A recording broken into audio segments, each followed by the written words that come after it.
Tell the story. Like, people get lazy, people get busy. Like, most fundraising things I read don't have a story in it.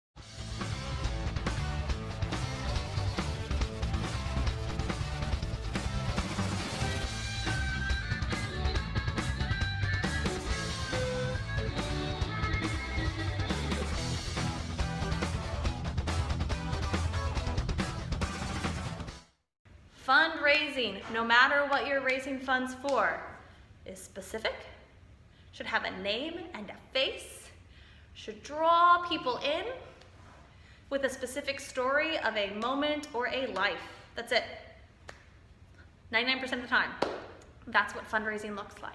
Whatever feeling that person experienced, the situation, the moment, the warm and fuzzy feeling any person gets when they see that man again 3 years later and he knows your birthday, right?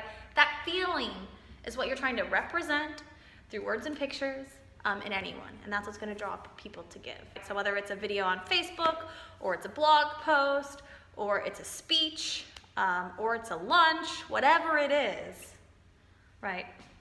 That's about, you need to try to evoke that feeling. So we are going to now talk about how to do effective storytelling. Pick up a specific story you want to tell of a person. I recommend that in any kind of storytelling for details to introduce a character, it includes at least one or two things that give that character, that make them unique. Not just his name, not just the struggle, but something before that. And typically, when people are doing stuff like this, they want to throw that detail away.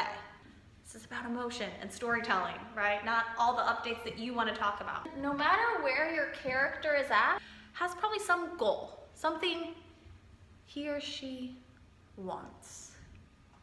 A different life, a better life, safety, to not be hungry, to learn how to read to their children. So what is that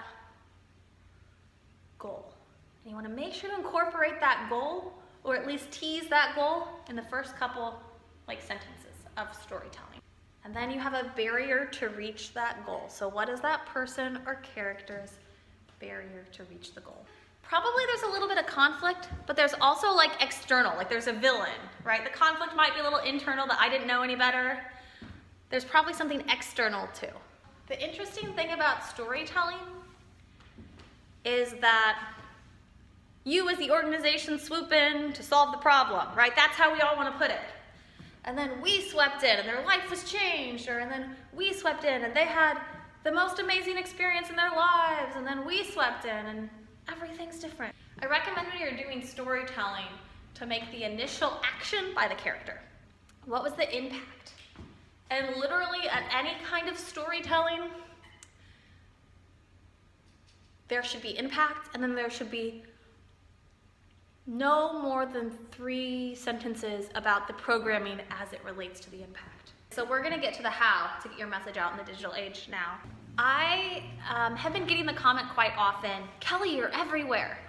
It's funny because I haven't been to a country club event in 6 months, probably when everyone else is going to those Chamber of Commerce events.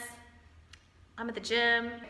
And people feel like I'm everywhere. It's because I show up on social media and I'm engaging on social media. So when I say social media, you need to show up if you're a nonprofit through your Facebook page, and you should probably be boosting. I recommend a boosting budget at minimum. If you're super small, so if you have $500,000 or more operating budget, I recommend a boosting budget of at least $40 a month, just to boost random messaging.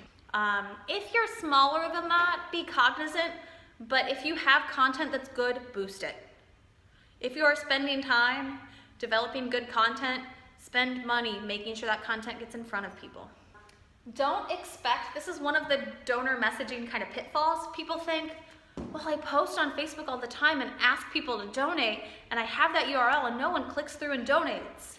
Or we only got $5. This is an impression. You are getting your message out. If you have traditional donors, other than very targeted ticket purchase or Giving Tuesday, very targeted campaigns, they're still going to be donating by writing a check after you send something in paper or when they see your organization in person, right?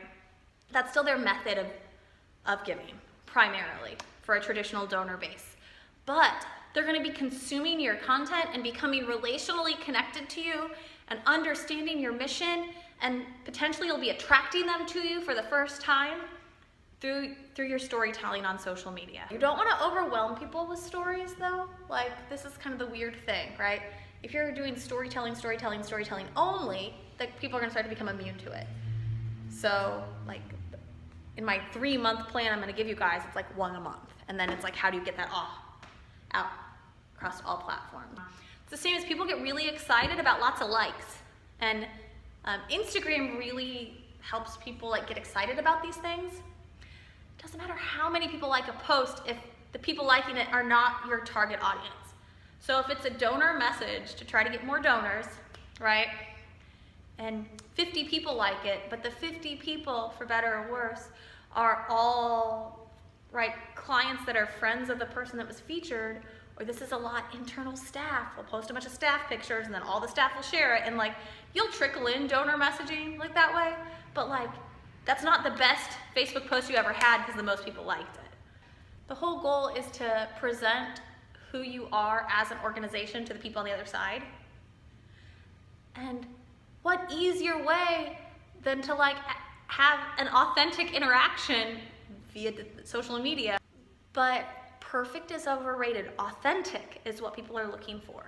So it might even be that you put on your calendar once a week, I'm gonna capture client stories by just like bumping in and interviewing someone as they're working on the license plates and like just making it really kind of fun and silly.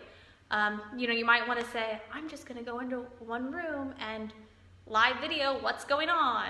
And the biggest attention getter needs to happen in the first 10 seconds. People aren't going to watch it if there's not something interesting happening in the first 10 seconds. And the biggest thing you can do to be better at donor messaging is to start to tell your own stories.